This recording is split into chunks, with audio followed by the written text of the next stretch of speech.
Appraisal gap. It's a big deal right now. So that's what we're going to talk about, appraisal gap. Go, Haley. So, appraisal gaps are applicable when you are offering a higher price than the property is listed at, and the appraisal might come in lower than what you offered. So the appraisal gap is the amount of money that you're offering to the seller to cover that gap.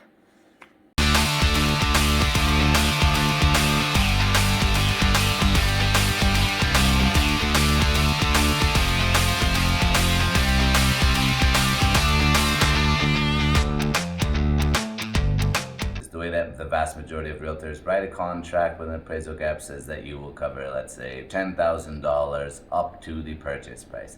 So you get a $400,000 purchase price, and the appraisal comes in at $390,000. Well, no big deal, or $395,000. You just pay the difference. What happens if it doesn't come in low? So if the appraisal comes in at value of what you offered, then you're totally fine.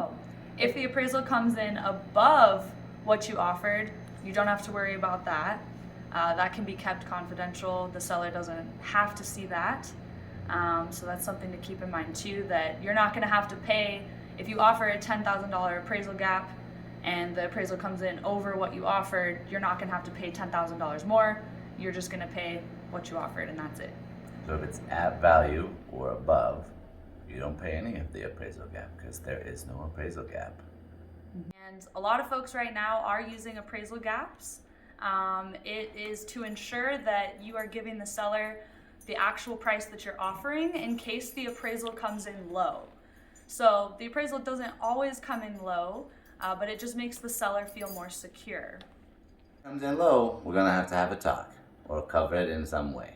Now, if it comes in super low, like let's say we're offering $400,000, that's our contract price, and it comes in at, if it comes in at say $350,000, right? Well, obviously they're only getting $360,000. They are not going to be okay with that. We're going to have to make sure that we have our appraisal termination deadline available, and we would probably need to terminate that contract if they're not willing to accept it.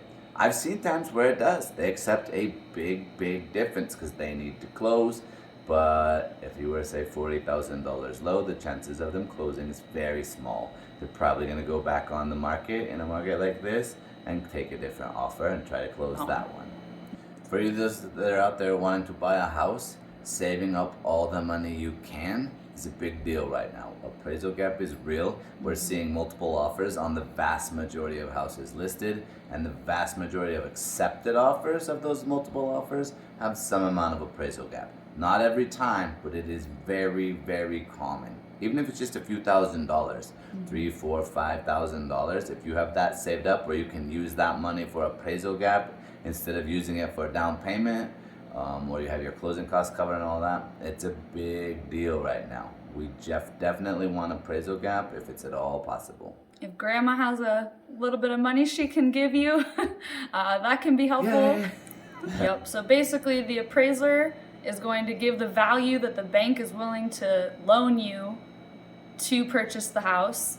And if your offer is above that price, there's going to be a gap, and your appraisal gap is going to cover that amount that the bank isn't giving you to cover the cost of the home.